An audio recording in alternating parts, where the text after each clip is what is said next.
a la deriva, perderse. But even if you're reading a science paper or a work of philosophy, you have to give yourself up to the thought of the other. El escritor no es siempre de la literatura que falta. Entonces ahora vamos a trabajar. ¿Me quieren hacer alguna pregunta? Tenéis un minuto para dibujar. A mí me encanta que los libros empiecen justo desde la portada. But what is the function of a novelist? I mean, maybe you can tell me. No, I have no idea.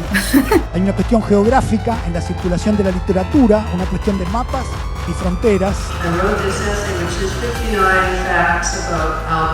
Un monólogo interior no es sencillo de hacer una película. It has to do with the feeling that it's truthful enough to my own experience. So clearly, it can be taught.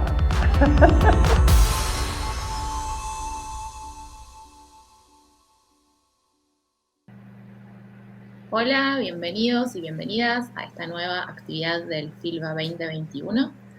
Hoy vamos a escuchar a la escritora canadiense Rachel Cusk. Cusk nació en Toronto y se mudó a Reino Unido a los 7 años. Es la autora de la trilogía Contraluz, Tránsito y Prestigio, del libro de memorias Despojos y de varias obras de ficción y no ficción. Ha recibido la beca Guggenheim y su última novela, Segunda Casa, saldrá en enero de 2022 en Argentina, editada por Libros del Asteroide. Agradecemos a la Embajada de Canadá en Argentina y a la Cátedra Abierta en homenaje a Roberto Bolaño, Universidad Diego Portales, por acompañarnos en esta actividad. El diálogo está a cargo de María Sonia Cristoff, que es autora de Falsa Calma, Desubicados, Bajo Influencia, Inclúyame Afuera y Mal de Época. Tuvimos el placer de contar con sus clases hace unos meses en el Laboratorio de Escritura FILBA en un curso de autoficción. Esta actividad, como todas las actividades del festival, es gratuita, pero si quieren colaborar con el festival pueden encontrar los links de donación acá abajo en la descripción del video. Esperamos que disfruten de la charla y los invitamos, como siempre, a seguir el resto de las actividades que duran hasta el domingo desde nuestro sitio web filba.org.ar. Muchas gracias. Well, hello. So, hi, I think we are starting now. Rachel, how are you? There, I can see you. Okay, good. Okay, how are you? I'm fine. I'm sort of a little dazed sometimes by these long distance, these sort of time and space travel experiences of appearing in a country without being in a country. I've done a couple of these in Australia, and I mean all these places that I've never been, and so yeah, it's more than just a phone call, if you see what I mean. Yes. Like we are missing something, no? Yes. Yeah. Although your view on festivals doesn't seem to be very, that it's something that you miss by reading Prestige, I would say, but there are some good things that one misses. Yes, yeah, you're right. There are some very good things. Well, they're ripe for satire. That's probably the best way of putting it. But that doesn't mean I don't enjoy them. They're just easy to satirize. Yeah. Yes. Yeah. So, well, I was planning to talk mainly about your work because you have quite a number of writers here in Argentina, and as they are all, which is very strange, they are all translated by the same publishers, that is Libros del Asteroide in Spanish, and I like to say that it's a very, very good travel that the translations make, because sometimes there's like big tensions appear when traveling, from one variation of Spanish to the other. Sometimes, yes. I mean, we cannot just bear translations made in Spain, to put it frankly and easily. But your books, luckily for you and for your readers, are they have very, very, I mean, these translations travel very well. So yeah, that's good, and not so common. So the first thing I was thinking I'd like to hear from you is about your relationship with translations. I mean, if you take part in them, or you just let them happen. I mean, it's something I've written about a bit, the translator as a figure in culture, and as a almost like a prosthetic limb or a replacement heart. This completely essential organic being that has to be part of the writing process. So I engage with translators a lot. When they want to engage, I do, and I am friends with some of my translators, because it seems to me that particularly when, I mean, my work at this point in my life is very, very specific, and I know what it is I'm doing and saying to a very extreme degree. So that process of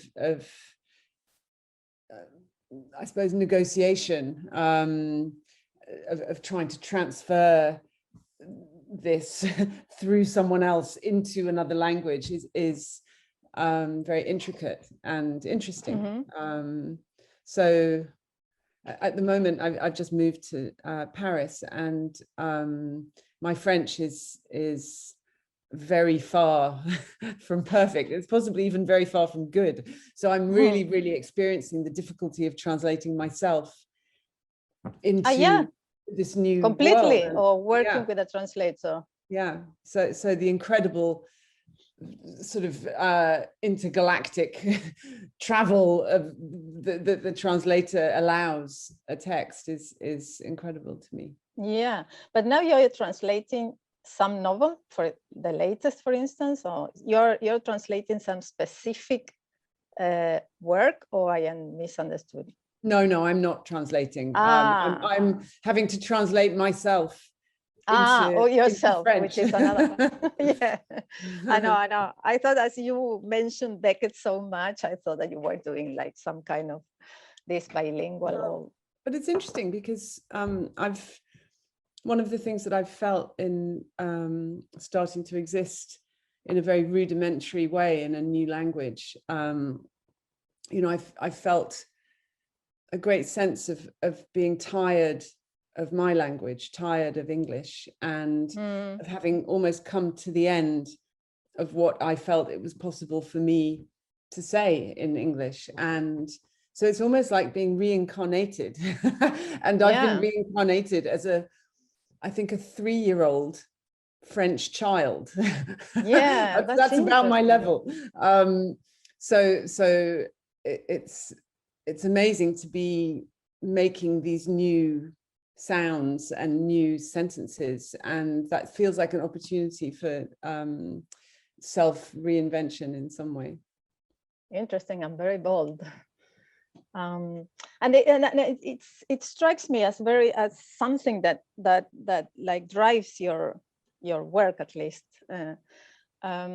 This fact that you are always looking for something different, and which gives your narrative and your whole project like very experimental bias, I would say, or bet. I mean, this is one of the reasons why I find it so interesting. Like, and in your latest novel, In Second Place, that will be published in Argentina next year, there's a phrase that I thought I could sometimes you have to wait for my English to come, I'm not 3 years old, but more or less. So it's not that it synthesizes your quest, or I mean your work's quest.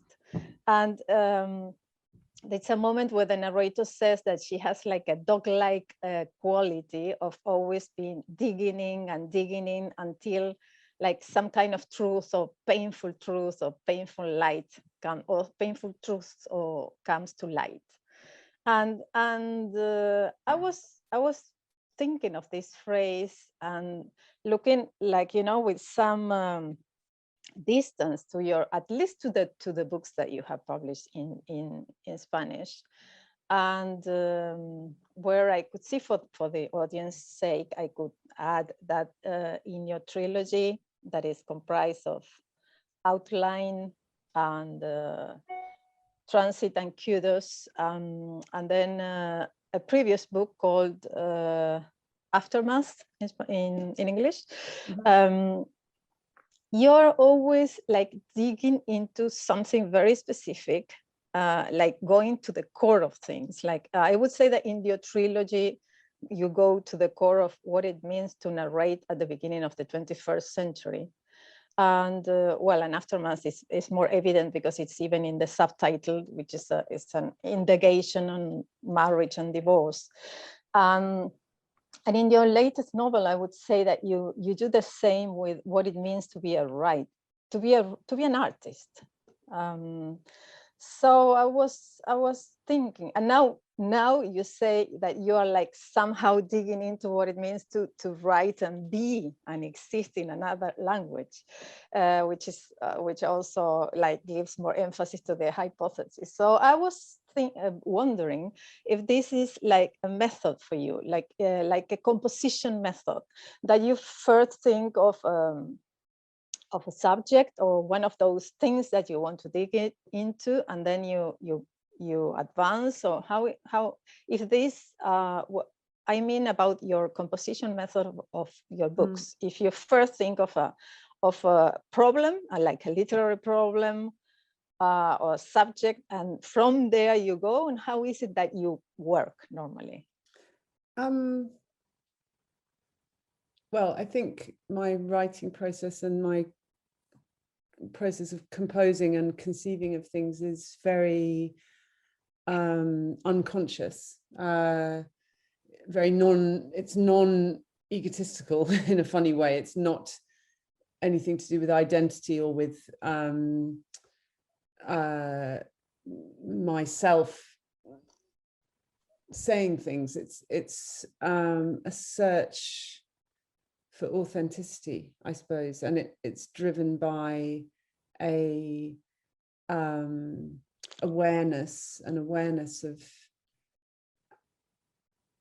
the process by which things become from one minute to the next almost inauthentic.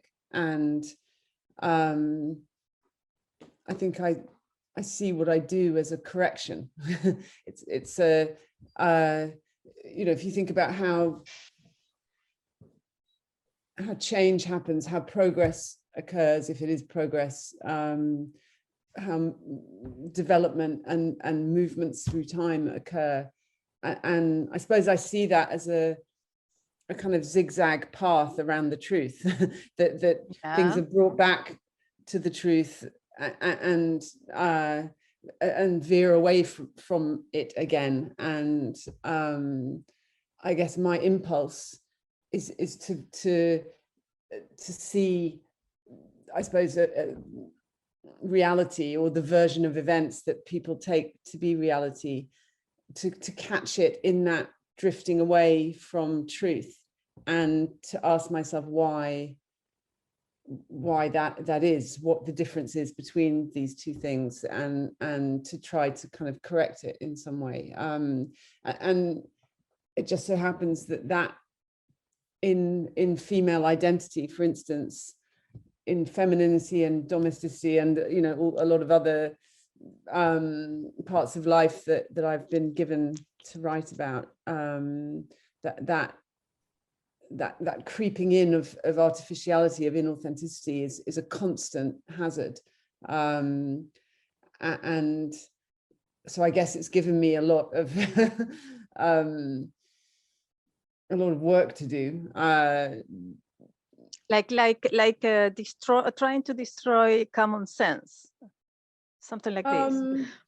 I wonder what you mean by the truth, because I see that you are very that you read a lot of philosophy and psychoanalysis, at least Freud.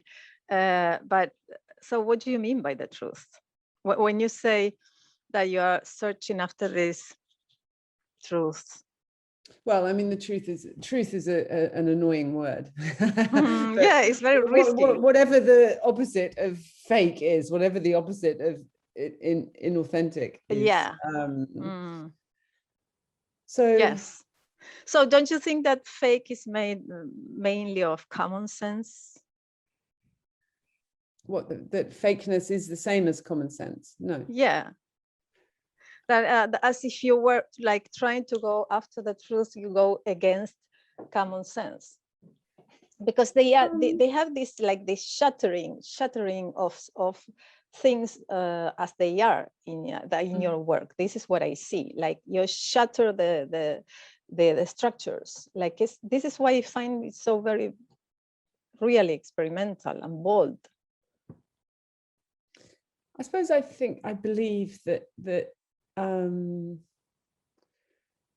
heart,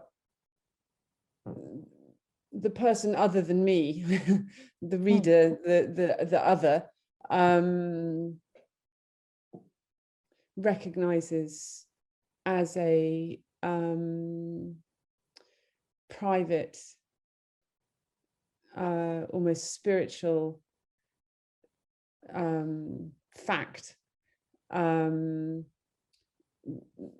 some nature of things inside their appearance, and some dissonance between private knowledge, personal knowledge, perceptual knowledge, and narrative, and what is said, what is agreed on, and that actually there's a different kind of agreement that, that it's from me to him or her or it to the other being, that asserts a different reality. Okay, we won't call it truth, but a different reality, or a more specific, morally resolved reality. And when you sorry, well, I mean, just to say that the presence of an effect of narrative, you know, not just in literature, but in our lives, in how that idea of a story is wound into our lives and actions, and even our experience of time, our feelings about the future and the past, and it's really I guess a conversation, possibly even a sort of jousting with that concept of narrative, and that as I say, I think, you know, I wouldn't write what I write if I thought I was the only person who if I just thought I was clever and could you know, sort of, it's only my supposition that this is a form of communication, that this is a communicative event in which, for whatever reason, I've made a discovery and I can communicate it to somebody who you know, likewise will say, oh, in fact, that's what I also perceive, but I've not allowed myself to perceive it. And you know, I think that's a common ambition for any writer, probably. Yeah. And I find, as I said, like before, your, I mean, hypothesis, I would say, on the trilogy about the novel, or about the form, about the novel at the beginning of this century is extremely interesting. So I was thinking if, I mean, of course, it's related to some of the statements that I've read on your interviews, like the character is dead at the beginning of the 21st century. That's what I say. The character is dead. The plot doesn't make any sense. And it's extremely interesting the way you give an answer to that in your trilogy. So what can you say about that, about this project, about this because these statements in your book? Yeah. I mean, there's still a lot of I read so often that you know, when a writer makes a statement about why in this moment in history, in the world as it is right now, why they write, or why, you know, they often say we need stories, we need, you know, And I completely disagree. I definitely don't think we need stories. I think we need the opposite of stories. What would that be? Well, I mean, I guess it's sort of, as I was just saying, that this corrective, we don't need stories, we need reality. We need to know what reality actually is, and to be able to agree, even if in the most fleeting, insubstantial way, to at least recognize mutually the same thing. And to me, any art, that's all it's trying to do. It's trying to create an area of agreement around reality. So yeah, I mean, for me, stories are narrative is an increasingly sort of bloated, sort of fantasizing form that really has at this point a proven sort of ill effect on I think the mental health of culture and people's mental health and their ability to cope with the life they've actually been given. So you know, stories. Yeah, I don't have very much need for them myself. No. Yeah, it sometimes happens when you're in the middle of. No, what I thought as a reader. I mean, reading your trilogy, which I love, is that that is true what you say. I mean, I found that what you said in interviews, sometimes, you know, people, what writers say in interviews or even in their essays do not go or isn't seen in the work itself. But I found that in your case, it doesn't happen, because it's in the trilogy, it's extremely interesting to see how these three books, let's not say how the trilogy like fights against, I wouldn't say narrative, I would say that it fights to destroy and to show that the traditional novel has nothing to say anymore. But at the same time, I felt like a you know, some lure, I don't know if lure is the word, like the lure of narration, you know, like the narration before the novel, I would say, like to say it in Benjamin's terms, you know, like, or maybe like the narrative that, you know, that you start hearing those stories when you wait at the doctors or at the hairdressers, you know, it's like this likeness, that's this human likeness for stories and for small stories. I mean, and that's where I wanted to put the whole idea of stories and narrative. You know, I took the Odyssey as my starting point, and wanted very much to return the concept of narrative, which is a really useful and beautiful concept in lots of ways, as long as it doesn't become a way of seeing the world. It becomes a way of, it is a form of self-expression. It's a way of the individual talking to the group, talking to the community, or it's an entertainment that's also, and it's completely susceptible to exaggeration and to a bit of changing of the facts, but that's a very dangerous thing when it becomes a ruling principle. And so for me, the joy of the trilogy was to put that native impulse back into people's mouths and it's people doing what they have always done, which is saying what happened to them and trying to make it a bit more entertaining for the person listening to them. And that is the beginning and end of it. Yeah, and you made it very well. Yeah, very well. Now you mentioned Homer, and in your, I don't remember where now, I think that in one of your nonfiction works, you mentioned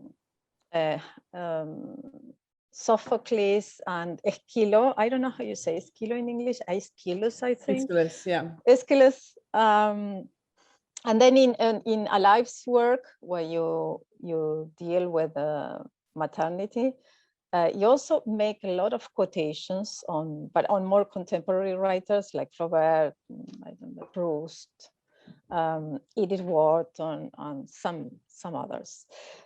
So I was thinking how these two, like, how would you say, series of readings operate in your work, in your mind when you're working. Like, I mean, something that has more to do with the 19th century, like the golden era moment of the novel, and those classic ones, because I see a conversation with just these two series in your work, but I wanted you to tell us more on that, about that. Well, I mean, I guess I would always want to place myself in a tradition. I think that, I think my work is not misunderstood, but strangely understood sometimes as being autofiction or really autobiographical, or whereas I see myself as quite a classical writer, and yes, standing very much in a tradition, and with having been nourished by literature all my life, and in conversation with it through my work to an extent. I don't just like do things in a vacuum, and my new book, Second Place, continues that. It's very much a conversation with another book, and I think what's interesting for me is that as I've got further away into my own concepts, I guess it's like someone growing up and leaving home. that I've sort of left my literary home, more or less, and the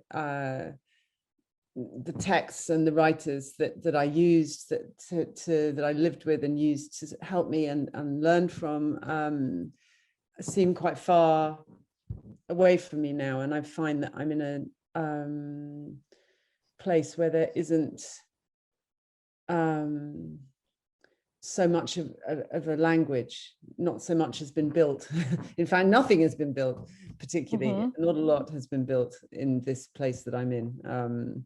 So that's a kind of interesting. There's very little that I can read at the moment that teaches me anything. I'm finding I'm being taught much more by art, visual art, and music. Yeah, that's what well, in your last novel, one can guess something of this. I know you're constantly making this comparison between writers and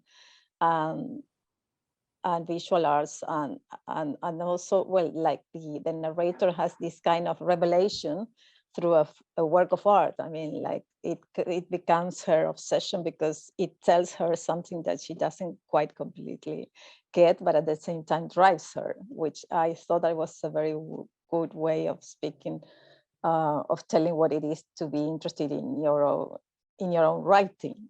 So what I mean, in this, so could we say that with this, like, how would you say, like going to a third language? No, it's your second language. Maybe it's your third country, but it's your second language. Like us quoting you, like a 3-year-old. Yes, and fed up with the past. Would you say that maybe now, like your interlocutors? Do you say that? That? Oh, okay. Would be more in the visual, or and if it is so, what kind of, I mean, visual arts, or just the visual, the landscape, the city, the what? I think it's more that I've had a series of huge revelations about language in its relationship to identity, particularly to femininity, to social class, especially in England. I suppose what I have come to feel is that the whole medium that I work in is saturated with patriarchy and male ways of looking at the world, and not just male, you know, capitalistic maybe, and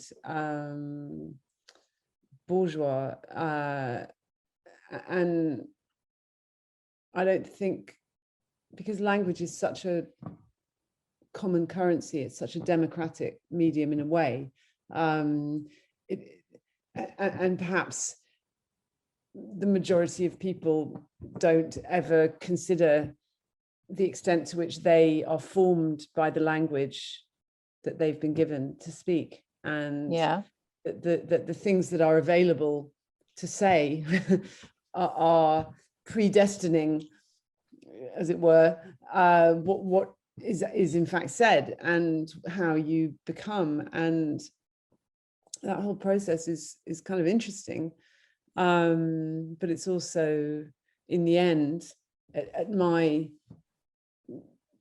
point in life and with what I do, it feels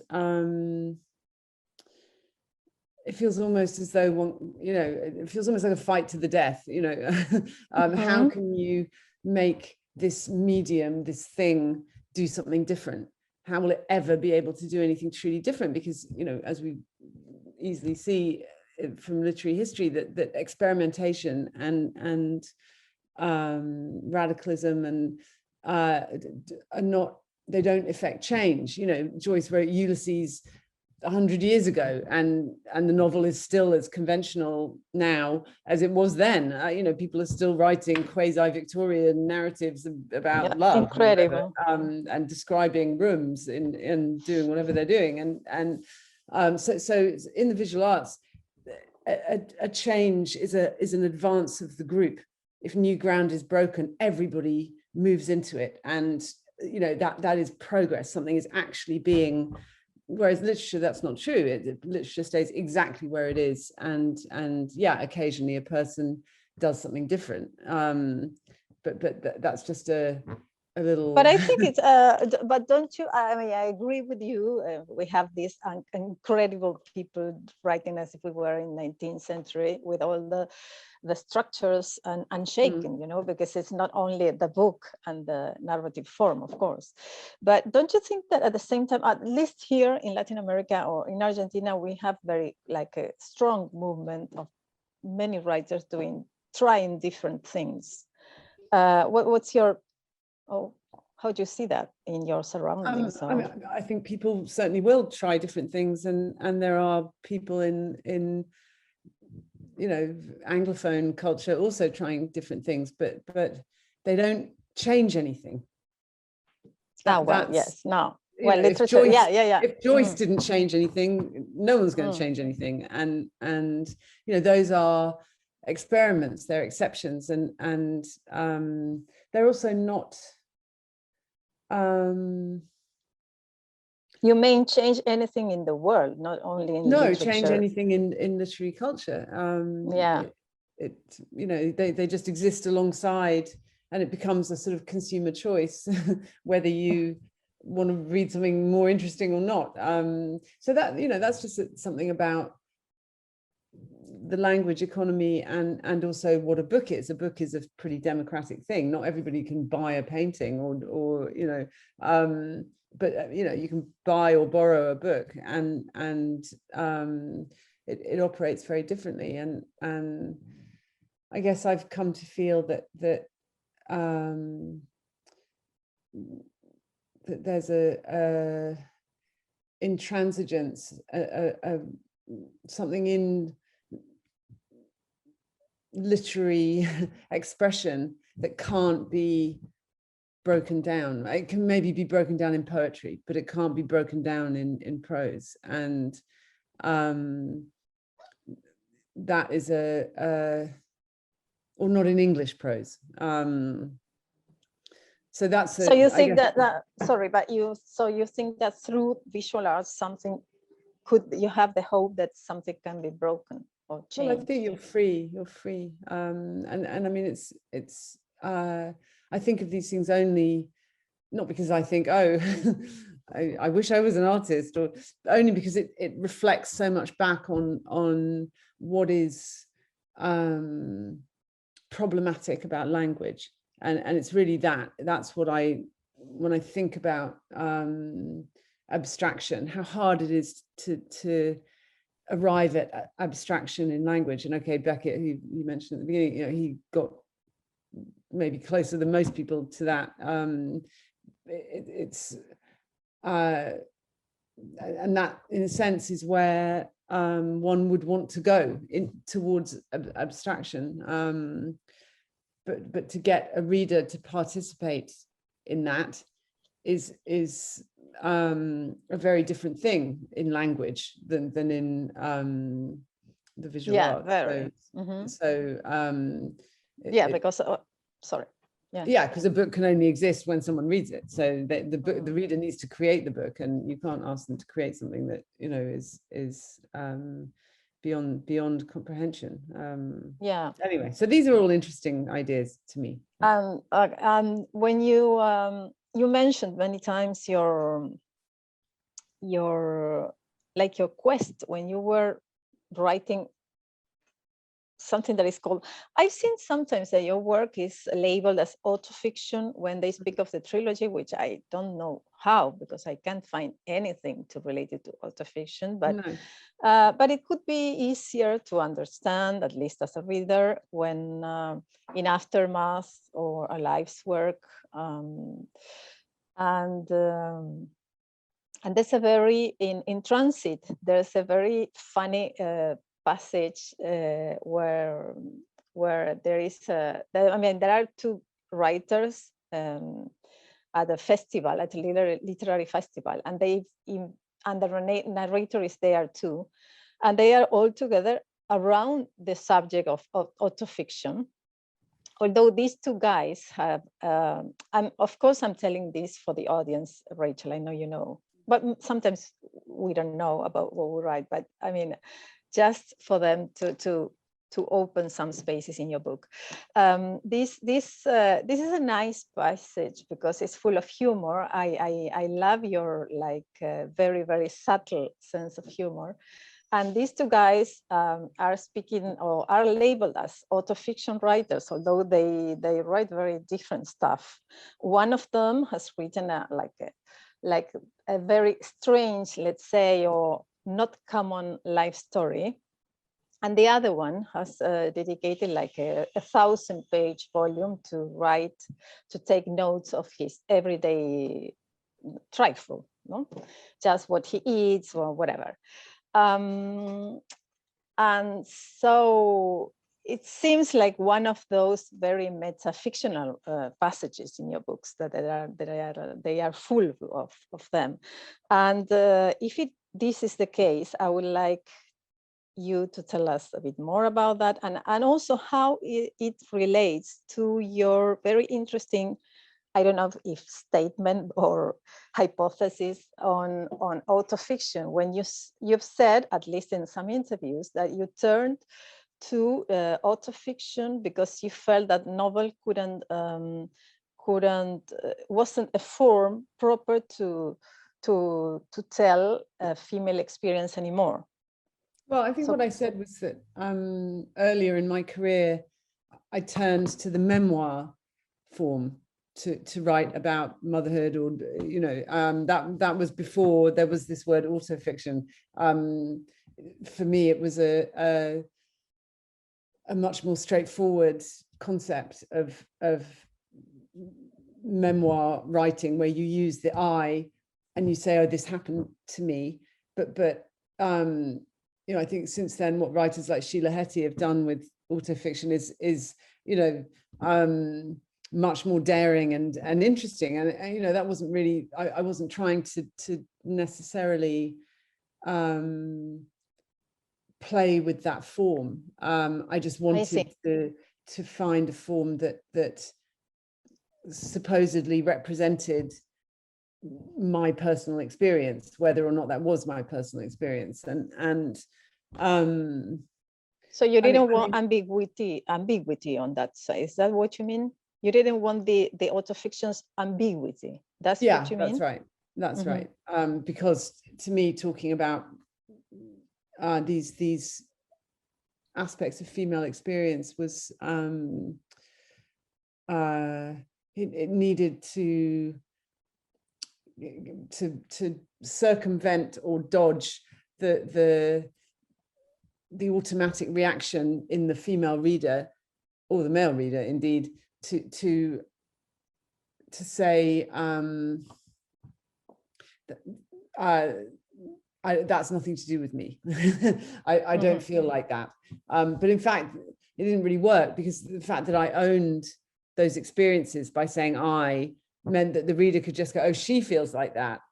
I don't feel like that. You know, I love my baby. I love and adore motherhood, and I'm completely fulfilled by it. And she feels, you know, so that, yeah, that was an experiment that in the end led me to work out how to write the trilogy, to take myself completely out of it, or myself, not that I only ever used myself as an example of something. And, you know, I don't care when people talk about the trilogy as autofiction or autobiographical and say you to me rather than Faye, the character. I don't really mind, because I think, well, part of, in the end, what I've done is be very clear about what the basis for my writing is, where my material comes from, and I don't mind. I mean, you know, you build a book out of material, and best if that material is very close to you and stuff you know well, you know, the stuff that you can verify. That's, you know, it doesn't matter like who I am or what I particularly do or don't do, or it's just, you know, what I can do with this material that happens to be mine. I'm you know, I'm a white middle-class middle-aged woman. I'm not a lot of other people, but so you know, the material I have reflects that, and to then say that that's also fiction seems completely ridiculous. You know, the fact that because I don't write about, you know, people completely different from me on the other side of the world doing things that I know nothing about, because I don't use my imagination supposedly, that what I'm writing is also fiction. It isn't. It's, as I say, I'm pretty classical, probably quite conventional in a way. I wouldn't say you're classical, sorry, but my attitude, I guess, to form is very, very classical. So maybe your readings, the things that I'm trying to do with it. But I would say the same is true of, you know, Beckett, certainly, and lots of other people I admire, who, you know, do new and radical things, are still essentially, maybe they are classical as readers or as a hope, but I see also in Beckett, as in your writing, like this this digging, this stirring quality that I was telling you at the beginning. So, well, okay, but we don't have to agree on every level. And now you mentioned imagination, and that's also very interesting what you do towards imagination in your books. I would like again to tell something about some passage of one of your books. This is the outline, the first one of the outline trilogy, where the narrator Faye goes to Greece to teach a summer course. She gives the attendants, or the students, let's say, an assignment that is they have to tell what is it that they saw while going to the place, in the walking around or whatever. So they all do the assignment except one that is very angry because she accuses the narrator of being a very bad teacher, because she always thought that writing was a thing related to imagination, and they were not using imagination at all. And I think that the whole trilogy is also like a a fight against the so much boasted power of imagination, like originality, you know, that you also like go against in your latest novel with this conversation with the book. But I don't want to. We can go back to that later. So what's the play of imagination, of the non-play, or the play of non-imagination in your book? Well, I think that's a completely ridiculous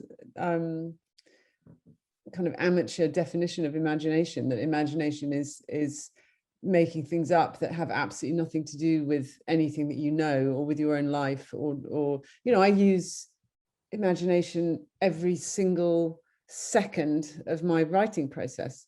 You know, that, you know, I'm creating something, and that requires imagination. It requires being able to conceive of and create something, and that is imagination. That isn't the kind of imagination that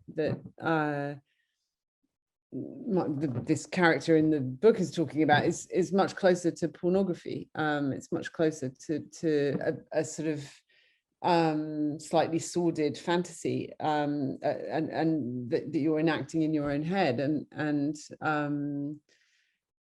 I guess I think a lot of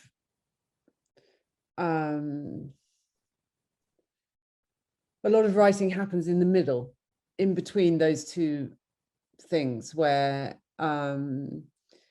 there's this kind of cultural rule that especially in England, that your book you should be able to completely prove that your book is not about yourself, okay, and that you've written about something other, as though it's really impolite to use any of your lived or human experience. So there's a great denial. Is it a rule in the Anglo-Saxon world? Yes, very much so. Yeah. But mainly among male writers, maybe. Oh no, I'd say both, but both. Being able to say that you researched, you did research and you made up things, and is definitely has higher status than. So this is valued, is overvalued, is valued. Yes, very much so. And you know, how can that be a surprise? Because essentially you go further down that road and you get to Hollywood, you get to movies, you get to, you know, people sitting in cinemas having, you know, extraordinary out-of-body experiences, you know, losing themselves in a world that's nothing to do with them. And anyway, so I think our whole concept of imagination has been pretty much pulled apart and misunderstood. Yeah, and well, I was mentioning also something that happens that like another, let's say, operation or narrative operation that you make in your latest novel, that is called Second Place, and it's narrated by a writer again, called M, like in the Kafkian way, with just the first letter. Characters are, most of characters, no, not most, but the two main characters have just capital letters as names, and she lives in somewhere in Europe, one supposes, where with her husband, and they have this second place that is a second house where they invite, or she invites some artists, because she needs to have this kind of intellectual conversation or vital conversation, shared experience, because her husband, thanks to her happiness, belongs to some kind of other world where he connects with nature mostly. And at the end of the book, now we can say you say, or you wrote a note saying that Second Place was written in conversation, as you say now, with a woman called Mabel. Let me check a second. Dodgley-Han, I can tell you. Okay, thank you. Mabel Dodgley-Han. No, she's not. She's not known around here at all. She used to be a patron of the arts, wasn't she? Yes. So she, in a sense, sort of founded, not officially, but the whole idea of an artist colony at Taos in New Mexico. So that was her vision, to invite writers and artists to that landscape that she believed was a very suggestive and spiritual landscape. And she invited D.H. Lawrence, apparently, because she wrote the book on that. And this is the book that second place is conversating with. And I thought that this maybe was also one of your projects, bets against imagination, or the usual, the common, what the common sense understands by imagination. No? Like, well, okay, now I don't need to connect with the stars. I just need a book to speak to talk to. Well, so I mean, for me, it was completely the opposite. It was a great leap of imagination to I mean, that really was the greatest imaginative leap I've made, to assume something of the identity of this woman, whose voice struck me as a very powerful, interesting, and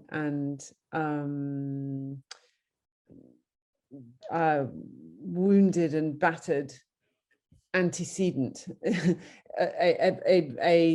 ancestor, an ancestor in the female voice, and her capacity to provoke the scorn of other people, not just in what she tells about, but in, you know, the actual artifact of her writing and her whole existence.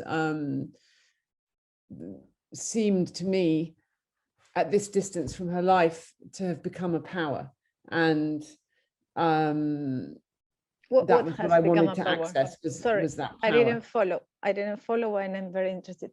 The fact that she was scorned.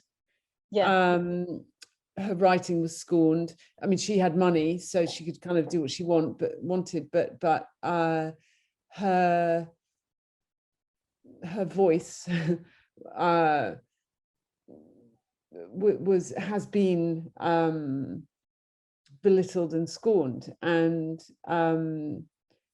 she's been dead for 80 years or something. And it seems to me that across that distance, that particular distance of time, that her this scornedness has become power, which I think is what happens to women and martyrs.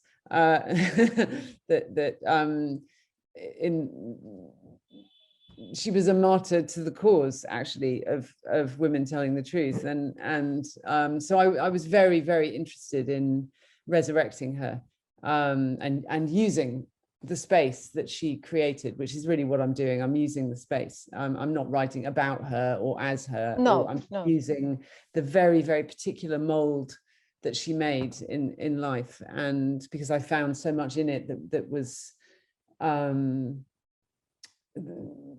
pertinent and true, and to have, you know, one is looking for female shapes, you know, and not finding them, authentic female shapes in culture, and you know, I when I found her book, I believed I found that shape, and so yeah, so and that was a great leap of imagination to do that.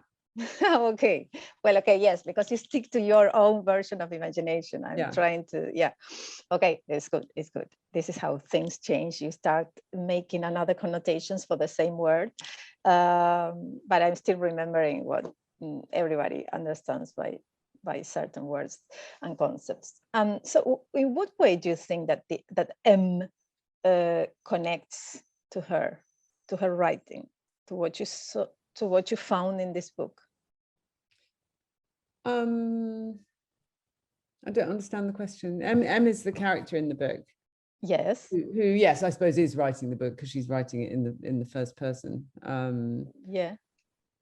So, but I So don't quite understand. No. The question is, how do you think that reading this book, or what you found in the power that you found in this woman's Lujan's, what was that? Mabel Dodge Lujan. Lujan, work. How did it inform or converse with, or how did it affect the creation of the character, the main character in your book, because she's the one speaking all the time? Well, I used her elements of her style, and I guess elements of her view of life and her predicament, which seemed to me to be still open, not resolved, and the things that she had, the questions she had asked, the things that still didn't seem to have an answer to me. And so I was interested in using some of those same structures, and I definitely used the dramatic structure of the book, but I did a lot of I guess I used the material. I took the material and I sort of cut it up and rearranged it and did all sorts of other things with it. But the basic predicament was my was my foundational material in writing that book. Yeah, we should be rounding up, but just one more question on that novel. So how do you think that this conversation between M and Dodge Lujan is how do you say, conversating? Sorry about that word. I guess that it doesn't exist in English, but you understand. With women's experience nowadays. Well, I mean, what she's saying is that in the end, her will, her ability to make things happen by sheer force of will is the closest she can get to power, but it's the opposite of power. It's a forcing, it's a exhausting oneself in the attempt to make something happen, and that's really the kind of central point that I saw in it. This mockery of her as a woman who uses her will as a strong-willed, and yet there's nothing else is given to a woman. There's no birthright that will result in her having any power in the world at all. And so that was, I guess, the thing that I saw that I thought, okay, that is not true. That is still true to an extent.